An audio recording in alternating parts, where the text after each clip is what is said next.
of the National Spiritual Assembly. Well, thank you, dear friends. Does this work all right? Is it the right sort of height? Okay. If it doesn't, just wave or leap up and down or something, and I'll do what I can. When recalling these past years during today, it occurred to me once or twice to think how much the British Baha'i community has grown in that short time. When I left in 1961, I recollect there were about 800 Baha'is in the whole British Isles. And they were already not only operating 25 local spiritual assemblies, but directing the work in East and West Africa, and starting to think about the Pacific and all sorts of things, when they were in fact about the size of a normal non-denominational local congregation. But the faith obviously has much greater strength, as you see by that range of activities that they are undertaking. Now, just to see the size of the friends here and think of all the other friends out in the British Isles, it's a tremendous advance. What I must have been asked to talk about tonight is the Guardianship and the Universal House of Justice, which in a sense is a brief sort of outline of part of the history of the faith.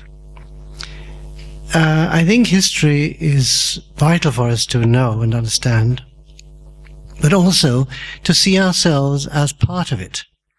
We can't divide life just quite rigidly into the past and the present and the future. Academically, maybe one has to. I remember when I was at university, one of my friends wanted to study the history of the First World War. And he was told by the professor of history that he couldn't do that. That wasn't history, that was current affairs. But really, current affairs is just a continuation of history. This was brought home to me in, I think it was 1962, when we were commemorating the ascension of Baha'u'llah in Baden. And in those days, we would go out there in the evening, and we'd have a meal together, and then we'd spend the evening either dozing or walking around, and probably sitting talking, and then finally, and probably go to sleep for a while, finally in the morning hours have the commemoration of the ascension of Baha'u'llah. Well, that particular evening, while we were sitting around the table where we'd been eating, the hand of the cause, Mr. Samandari, who was there with us, said how moved he was to be there on that evening, because it was the first time he'd been in Baden on the night of the Ascension since it took place. And we realized he had been a pilgrim in the presence of Baha'u'llah when Baha'u'llah had ascended, and here he was sitting with us. That's how short Baha'i history is. This is just the year 162, am I right? Yes, that's right. And we're in the middle of the 2nd century. We're not, in Baha'i terms, in the middle of the beginning of the 21st century. We're in the middle of the 2nd century. We're at the springtime of the world. Now, we remember this when every Razwan we think of the declaration of Baha'u'llah. But we should think of it also as we look at the developments that have taken place in these recent decades. We're recalling today the visit of Abdul-Baha to the United Kingdom. And I don't think there are any Baha'is left here now who recall that visit, but there still were when I first became a Baha'i. There were one or two. Then it was following the passing of Abdul-Baha, when Shoghi Effendi was here in London, that he learnt of the death of Abdul-Baha and had returned to the Holy Land. He was a very young man. A lot of the Baha'is now are youth, and I think quite a lot of youth are here this evening. Just think what it must have meant to a young man of 25 to suddenly find himself in the position of the guardian of the cause of God, appointed that by his beloved grandfather Abdul-Baha. It was a shattering experience for Shoghi Effendi. And it may not be. If you think yourself, what would you do if suddenly you were told, look, here is the cause of God for 1,000 years. Look after it. Be the guardian of this cause. Protect it. Teach it. Build it. And that's what Shoghi Effendi faced. And he faced doing this with both tremendous positive assets and tremendous liabilities. Positively, there were many, many deeply devoted Baha'is around the world who rallied to him, who turned to him, as Abdul Baha had said, who just longed to do what he wanted, to do what he showed them for the advancement of this cause. It wasn't that they were starting from scratch, because Abdul Baha had already been talking to them. You had people like Martha Root, who went around the world. And you read the letters between Martha Root and Shoghi Effendi, and see this profound love that existed between them. And one must remember how small the Baha'i world was in those days, when Shoghi Effendi became the Guardian. It was a very small Baha'i world. And so there was an intimate, loving relationship among the true Baha'is in those days. There were also squabbles, as there are between human beings. I remember Hassan Balyuzi telling me about the early community in England. He said that they were real strong characters. They had to be Baha'is in those days. It wasn't easy for someone like Lady Blomfield to be a Baha'i. And he said but they so loved one another. He said they would come together and they'd fight like cat and dog, and then they'd go apart and do something, and then they couldn't. They just had to come together again. And but they had their strong ideas. They had only just begun to learn about the faith. They hadn't any of the letters of the Guardian. He'd just become Guardian. And they were strong characters, but they fought for the cause. They loved the cause. And they clung together. And this unity among the friends, and the love among the friends, and the idealism of the friends, and their willingness to go out and sacrifice themselves, was what enabled the Guardian to build so much. But we shouldn't think it was easy for him, because he was faced with the most tremendous obstacles in the very early years of his guardianship. Some of the most prominent Baha'is turned against him. Avare, who was an outstanding teacher of the faith in Iran, thought he could tell the Guardian how to run the cause of God. Ahmad Sohrab, who was the secretary of Abdul Baha, didn't like the idea of the administrative order and did all he could to undermine it. Now, if you read some of the things that Ahmad Sohrab wrote, they sound, you may say, very reasonable in some ways. He showed his reasonableness in some ways his reasonableness by the way he mistranslated some of Abdul Baha's talks. Sometimes when Abdul Baha would talk about the fear of God, Ahmad Sohrab would think that wasn't quite the thing people wanted to hear. He translated it as the love of God. This thinking one knows better than the center of the cause is the beginning of a rather slippery slope. But the Guardian had to face this.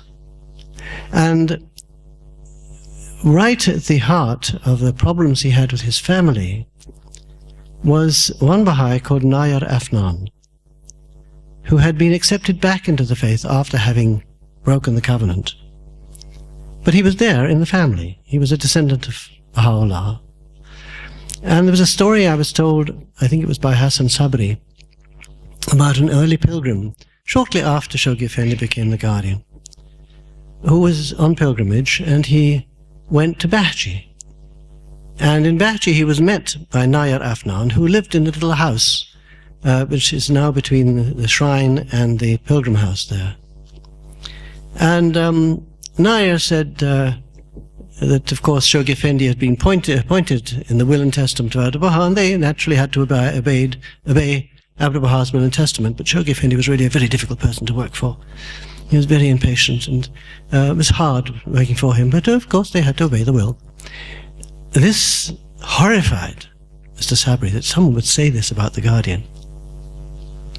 But he had his visit to Bahchi, and when he returned to Haifa, Shoghi Effendi asked if he'd visited Bahchi. He said yes. He said, "Did you see anybody there?" And he said, "Yes, Nayar Afnan." And he said, "Did he say anything to you?" And Mr. Sabri just couldn't say anything. He said, "Nothing particular." And then afterwards, later that night, he thought to himself, "What have I done? The Guardian asked me, did Nayar say anything? And I didn't tell him." So the next morning he was up at the crack of dawn to see the Guardian. And so he recounted what Nayar had said.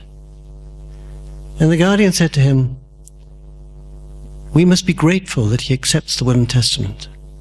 What he said about me doesn't matter." Then later, the Guardian's sister, against his will, married Nayar Afnan. And Nayar Afnan gradually poisoned the whole family against the Guardian.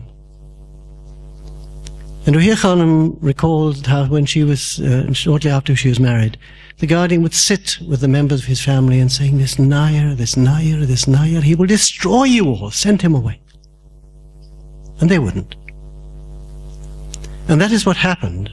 The Nayar Afnan poisoned the minds of the members of Shoghi Effendi's family against him and caused them all to break the covenant. Now, I mention this now because it's the background at which you could see what Shoghi Effendi achieved. When you read these marvelous letters that he wrote to the West, the Baha'i administration, the World Order letters, his letters encouraging the Friends, all this outpouring of enthusiasm, of guidance, of love, was made against a background of criticism and barbs and problems caused to him by those who were closest to him. Now, I mentioned it now at the beginning because you should understand this. But this is not the fulfillment of everything. He had many problems. For example, shortly after he became Guardian, the followers of Mirza Muhammad Ali stole the keys of the shrine of Baha'u'llah. And here was this young man left trying to get the keys back. He eventually got them back. But these were the sort of things he was dealing with. But when you look at what he was doing with the whole Baha'i world, he wrote these fantastic letters, these marvelous letters to read. And it's good to read them through. Don't just dip into them. Get the Baha'i administration and the Advent of Divine Justice and the World Order letters and read them through. It may take quite a while, but you see the unfolding of his ideas. One night I was told by Leroy Iwas, his hand of the cause, that the Guardian said to him, "Leroy, do you think that when I became Guardian, I had this whole pattern of the administrative order laid out before me, and I began, and as I thought best, to gradually unfold it to the Baha'is?" And Leroy said, "Well, yes, Shoghi Effendi, in fact, that's what I did think." He says, "It's not true." He said, "I didn't know. I just had to take one decision after another. Abdul Baha had said I would be guided, and I trusted Abdul Baha." So it wasn't that Shoghi Effendi had funny feelings inside that he was getting a guidance. Abdul Baha said he would be guided, so he had confidence in Abdul Baha that he would be guided. And when something needed deciding, he would decide it. And he would know it was right, and he would move on, and then the next stage would evolve. And he didn't hesitate to change his mind occasionally. This is where one has to understand that a manifestation of God and those that he leaves at the center of his faith are sensible people. And the Guardian appointed a language to be translated in the goals of the plan, and the National Assembly wrote back and said, "Shoghi Effendi, we've looked to find this language, but we're told it became extinct 2 generations ago." So we said, "All right, translate such and such a language." He didn't say, oh dear, I've made a mistake, I can't be infallible. He says, I said choose that, all right, doesn't work, choose another one. But he had a combination of great wisdom and great confidence and great humility and great good common sense. And you see this comes out in all his writings. So I do ask you to make a point of reading through his writings. You may say it's difficult English. Well, in some ways it is. But that's because it's extremely good English. He says things clearly. He'll take a sentence of the Guardians. It seems a very long sentence, but in fact it's a constricted paragraph. He's got so many ideas in, and he used to write aloud. He said, Heer Khanum said he liked to read aloud when he was writing. And sometimes this helps if you have any difficulty with the Guardian's writings. Read it aloud, because that's how he wrote it. And this is how it makes sense, how it links together. You may be able to make sense without reading it aloud, but it helps sometimes because you see the periods of the flow of his ideas. Now, doing this, the Guardian gradually built up the Baha'i world. He started with constructing the administrative order. Now, early on, he had wanted to call the election of the Universal House of Justice. And in fact, he gathered to Haifa a number of prominent Baha'is from around the world to consult about what could be done. And he came to the conclusion that it couldn't be done. It wasn't the time. It was premature. That first he had to build the groundwork on which the house could rest. So you see all his letters about the election of local assemblies, how local assemblies function, the spirit that has to suffuse consultation, and then the election of national assemblies, and how national assemblies function. All this business of administrative functioning was essential to the cause. Some Baha'is criticized him, said, well, why are you doing all this? What about the divine plan at Abdul Baha? In fact, this is what Ahmad Sohrab said. He said, why are you talking about all this administration when Abdul Baha's divine plan's there? Why don't you put it into effect?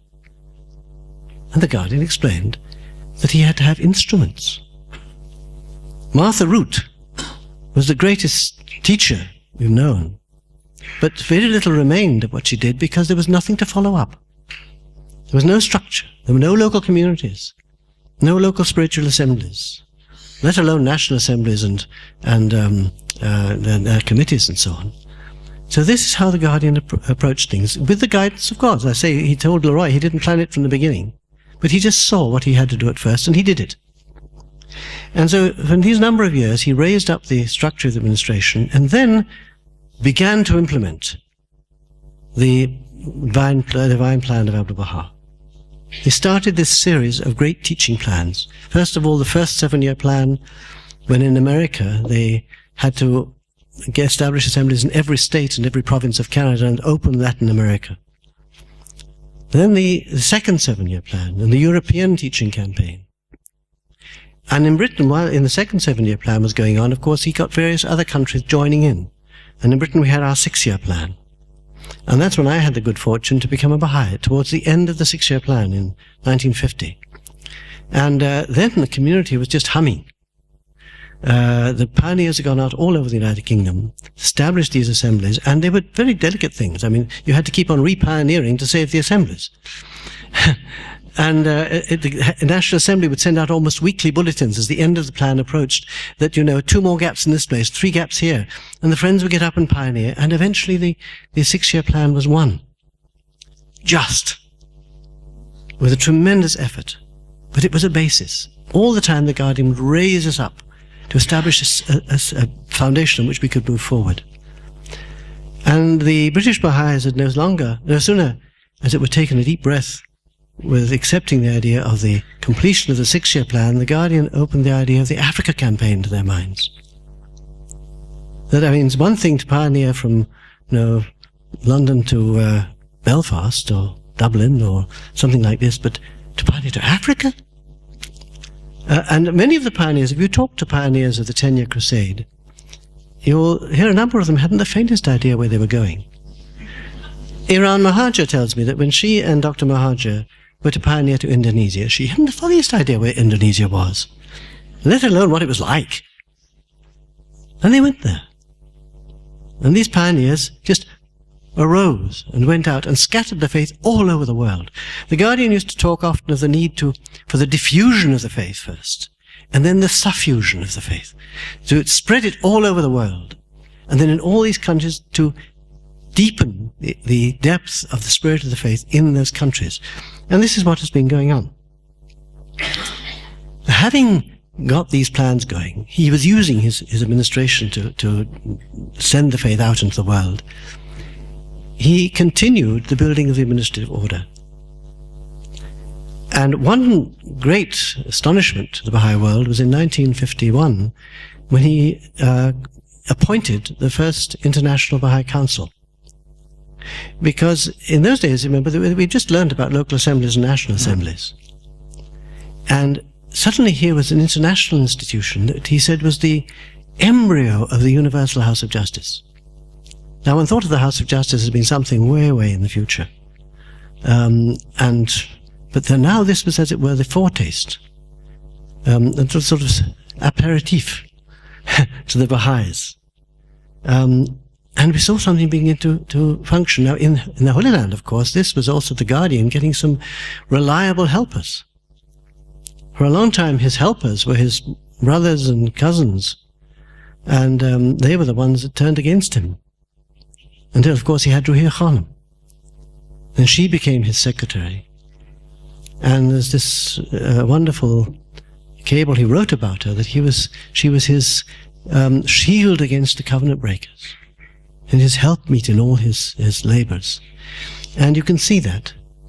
And this is really another whole story, but I hope if Violette Nakhjavani comes again to London, she can tell you more about Ruhiya Khanum, because she was the most extraordinary woman. Tremendous character, great love, great understanding, and profound humility. And she was there, the Guardian's right hand, helping him and writing his letters. And again, you see the smallness of the Baha'i world. You read the letters from Ruhiya Khanum to the Secretary of the National Assembly of the British Isles. It was Dear John. John Ferriby was the secretary, so Ruhiya Khanum calls him Dear John. Now, he would actually call her Ruhiya Khanum, but even so, there was this closeness and this love between the friends. And so now we had some friends who were sent to Haifa. I remember in England, we were all astonished when suddenly we got this message to the National Assembly, ask Lotfullah Hakim to go to Haifa for services. Lotfullah Hakim was the descendant of, I think, the earliest Jewish Baha'i in the faith. And he'd been pioneering, he'd served Abu Baha, he was pioneering at this time in Edinburgh, I think. And so he went to Haifa, we didn't know why. And then there were two elderly ladies in America, the Rebel sisters, who were devoted Baha'is. They were called there too, with Jessie and Ethel. And they were two wonderful souls, small ladies, lovely sisters, but very different in character. Ruhiya Khanum said once that there were two saints in Haifa. One was Ethel Ravel, the other was Alice Kidder. Alice Kidder was someone who was keeping as a companion for Ruhiya Khanum at that time. But Ethel Ravel was that. She was a saint, absolutely a saint in every way, and had a very wry sense of humour. She always worked every day. If she got some job, she just worked till it's finished, and then she went to sleep, even if it was 2 o'clock in the morning. The next day was a new day, and she started again. When I was in pilgrimage, the last morning, I got up rather early to get ready to leave. And Ethel Ravel was up down the kitchen, already beginning to get breakfast. And she had one of her eyes didn't work properly with the other. It looked out a little bit. And so she tended to hold her head on one side. And as I came in the kitchen, she looked at me and said, "The early bird catches a worm. Who wants a worm anyway?" That was typical of Ethel. Now, Jessie was quite a different character. She was a bulldog. She had the International Fund on her hands. In fact, she had it in a pink toffee tin. And she kept it in her room, and her room was the only room in that building that had a Yale lock on it, because she had the fund in there. And she would bargain for the faith. She was absolutely rigid in the defense of the faith. So these two sisters were there. And then gradually other members of the council. And we just got the idea of the council being called into being by the Guardian when the following December 51, he appointed the first living hands of the cause of God.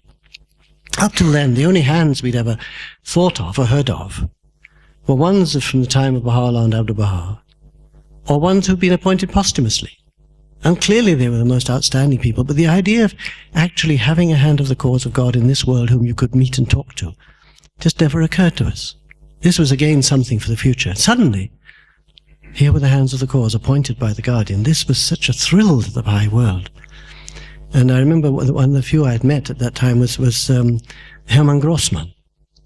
And he seemed so obviously to be a hand. I mean, once he was appointed, I thought, oh, of course, that's what a hand is like. And these hands were appointed around the world. And the guy, this was still in 1951. And the Guardian had obviously started the building of the administrative order at the base, got the National Assemblies going, then suddenly started from the top on the appointed arm. And here's the Guardian was appointing his hands.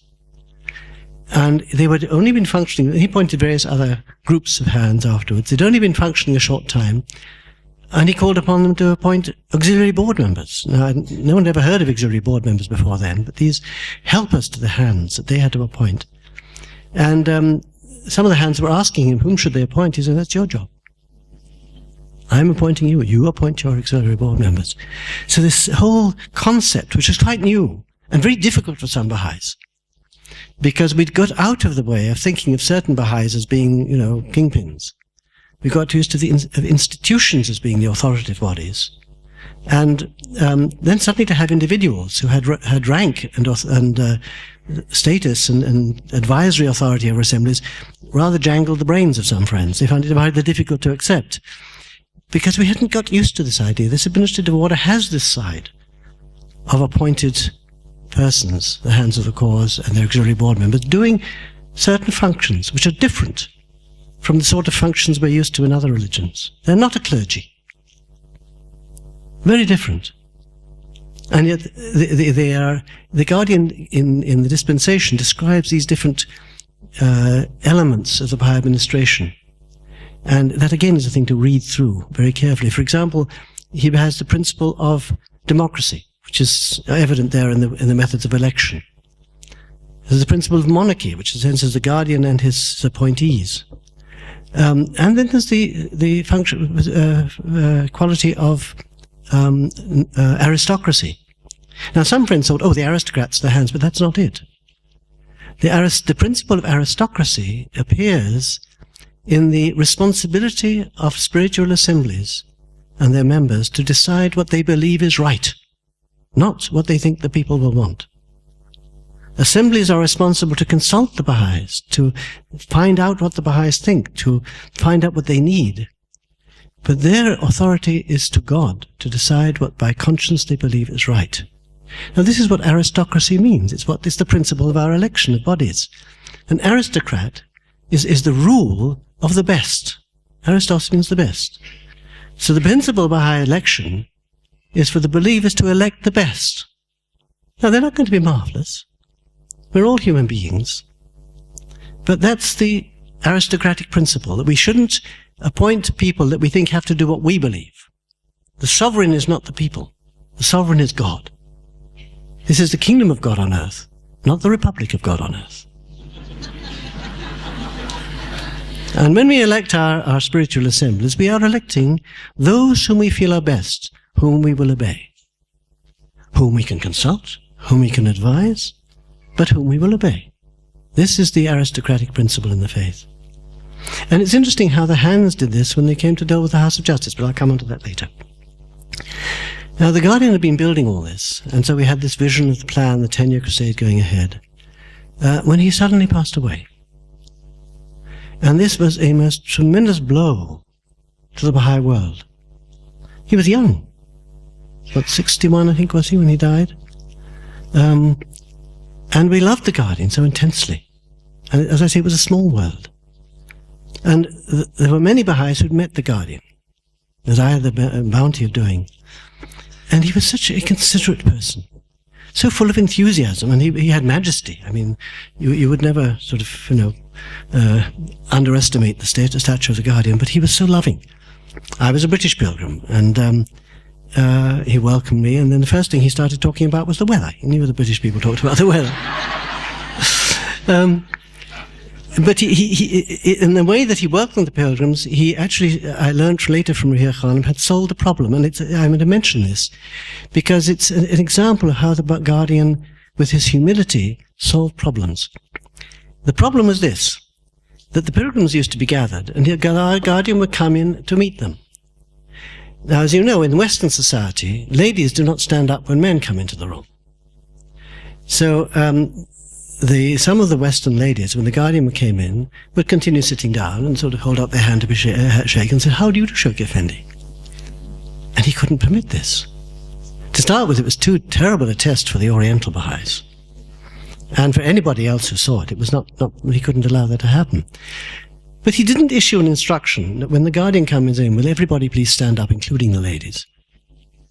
He so arranged it that in future, he was in the room first. And then the pilgrims came in. So, of course, they were standing up. I mean, you don't come in sitting down. And then he could welcome them and show them to their seats and be a perfect host and settle you down. This is the sort of way he solved problems. But he could, of course, be angry sometimes, because he was a human being. He himself said he wasn't the exemplar of Baha'i life. Abdul Baha was that. I think Abdul Baha also could be angry from time to time, and I'm sure Baha'u'llah also. But the degree of love, you may say, reached its peak in the manifestation of God. Rahir Khanum told me that when she became a Baha'i, her only near experience with Abdul Baha, and she asked one of the members of the Holy Family, "Was Baha'u'llah really as loving as Abdul Baha was?" And this member of the family said, "Oh, compared with Baha'u'llah, Abdul Baha wasn't loving at all."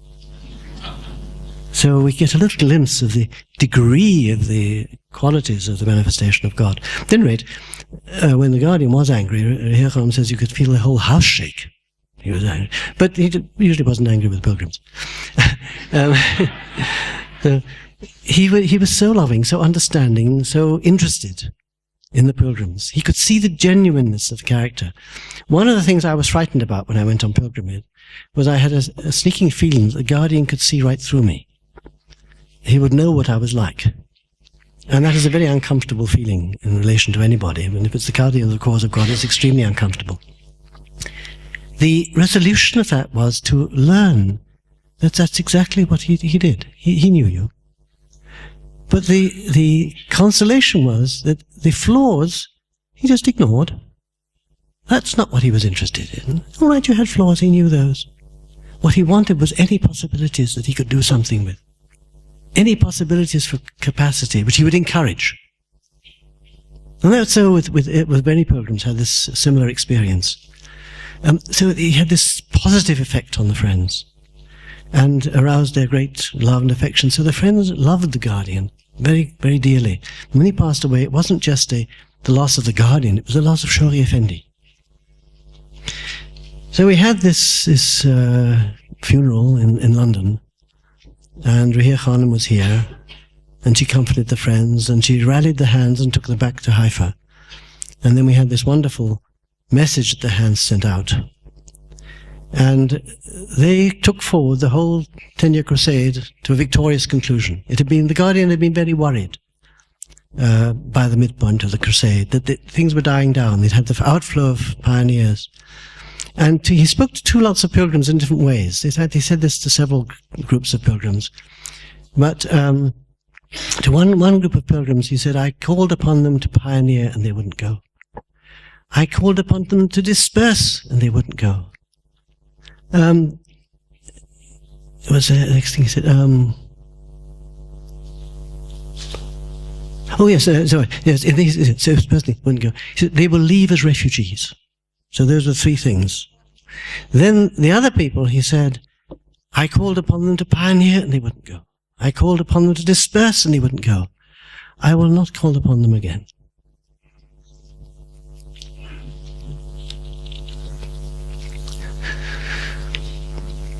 And of course, then when the Guardian passed away and the hands reminded the Baha'is of the goals of the 10-year crusade, the whole Baha'i world rose up and the crusade was won.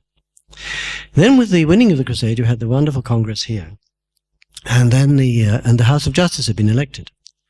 And this is where the House of Justice comes into the picture. Sorry, I think I'm going a bit too long. I have to be careful.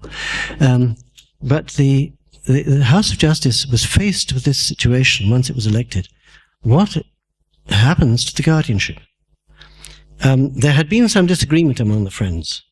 Some said, obviously, the will and testament says how guardians to be appointed. You can't do it because there can't be any guardian. The others were saying, obviously, there must be a guardian. It's part of the whole administrative order. There must be a guardian, you see. The Hands very wisely said, stop speculating. That's not your business. Only the House of Justice can give an answer. And I remember when the French NSA wrote the covenant, when Mason Remy wrote the covenant, the French NSA followed him. Mr. Fazey came back to Europe afterwards, after the new NSA had been elected. And he told all the friends, he said, the House of Justice is shortly coming into existence. Beware, don't form any preconceived conceptions of what the House of Justice will decide, or you will test yourself. Be ready for whatever it decides. Now this, of course, from the point of view of the House of Justice, was a tremendous problem. The will and testament, you see, doesn't say how a guardian is to be appointed. The will and testament says, first of all, about Shoghi Effendi, that Shoghi Effendi will be succeeded by the firstborn of his lineal descendants. Now, one problem is, what do they mean by lineal? Is it only his children and their descendants, or does it include the other branches, the collateral branches? We don't know. We never had to answer the questions, but that's in the air. Then there was later on that the guardian must appoint his successor in his lifetime. And this choice is to be approved by the 9 hands in the Holy Land. Okay. And if the guardian's eldest son doesn't fulfill the spiritual qualities of appointment, he should choose another branch and appoint another branch. It says nothing about what the guardian should do if it turns out that all his sons are hopeless, or if there's no one he could appoint, which is what happened. The guardian had no sons. Shoghi Effendi had no sons, and all his brothers and sisters and cousins had broken the covenant. There was no branch for him to appoint. And people asked why the guardian didn't say anything about this. And the House of Justice, in one of its letters, says we should understand this as an example of the infallibility of the guardian. If you look at the way he explains the will and testament, it's quite clear that the guardian's function is interpretation of the sacred texts. He interprets the faith, he defends the faith. He does not legislate on what the text leaves open. And he was to stress he didn't do this. Even with the Declaration of Trust and Bylaws of National Spiritual Assemblies, he got the American National Assembly to formulate and enact the Declaration of Trust and Bylaws with his soul-shaking hints interwoven. But he didn't legislate them. He got a National House of Justice to make this law, the Namus Akbar. It wasn't for him to say what the friends do when the will of testament leaves something uncovered. He says enough is the will and testament in the House of Justice. He'd said that to friends when they were worried. He says, you've got enough. And that's what he did. He couldn't say anything. It wasn't interpretive. He didn't say it. But then the House of Justice was faced with the problem, what do we have to do? Are we given this function of legislation just so that in such a situation we can appoint a successor? Or we can make a law that how a successor can be appointed for Shoghi Effendi? Is that why we have this authority? Or is that something way beyond our capacity? That we shouldn't do that? That it would be a breach of our authority to do that? And this consultation had to go on, and we consulted the hands, and we know exactly what the House of Justice decided eventually. They could not appoint a successor to Shoghi Effendi, and it couldn't legislate to make it possible to appoint a successor for Shoghi Effendi. That is what it decided, and it's all it decided. Don't go extrapolating this with their own understandings. We are not interpreters of the cause, any of us. The House of Justice is not the interpreter of the cause. It's not a prophet. It stated what it decided, and we know what it is. Later, when friends asked questions, it explained how this didn't undermine the covenant, how the House of Justice's authority was clearly in the texts, and how it has enough. It can't interpret that. Authoritative interpretation is not there in the absence of the guardian. And because the hands had to be appointed by the guardian, you see, there it's different. It doesn't say how the guardian is to be appointed by his predecessor. It's how the guardian is to appoint a successor. But in the case of the hands, it doesn't say how hands are to be appointed. It does say how hands are to be appointed by the guardian. It's the opposite way around. So with no guardian, you can't appoint any hands. So the House of Justice then had to discuss this whole relationship between the House of Justice and the hands. Had it authority to tell them what to do in the absence of the guardian? Yes, it was the head of the faith. So it then developed its relationship with the hands. Then it was able to bring into being the boards of councillors, who are not hands. They perform some of the functions of the hands, and they are able to carry forward this whole side of teaching and protection in the faith that the hands had done.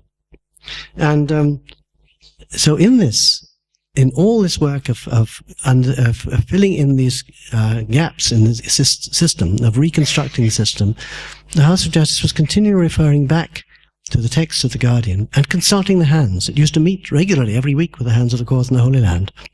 And every time the hands had a conclave every year, it would meet with the hands in the conclave and discuss the next major decision to be made. So it was a very close interrelationship between the hands and the House of Justice.